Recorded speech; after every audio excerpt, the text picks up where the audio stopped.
Hi viewers, இன்றைக்கி நம்ம YouTube சேனலில் மன்னார் மாவட்டம், புத்தளம் மாவட்டம், அனுராதபுரம் மாவட்டங்களுக்கு இடையிலான பிரதான பாதையில் இருக்கக்கூடிய சில அழகான இடங்களை நாங்கள் இங்கே காட்ட இருக்கிறோம்.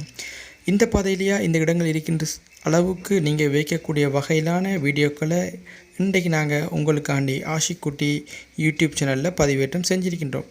இது போன்ற அழகான இயற்கை விடயங்களை, இயற்கையால் சூழ்ந்திருக்கக்கூடிய விடயங்களை இந்த சேனலில் நீங்கள் எப்போதும் காணலாம். இது போன்ற வீடியோக்கள் எமது யூடியூப் சேனலில் இனி வரும் காலங்களில் ஒவ்வொரு நாளும் பதிவேற்றம் செய்யப்படும் என்பதை மகிழ்ச்சியுடன் தெரிவித்துக் கொள்கின்றோம். மறக்காமல் எமது யூடியூப் சேனலை கட்டாயம் சப்ஸ்கிரைப் பண்ணி எங்களோட யூடியூப் சேனலில் வளர்ச்சிக்கு உங்களோட பங்களிப்பையும் கட்டாயம் தாருங்கள்.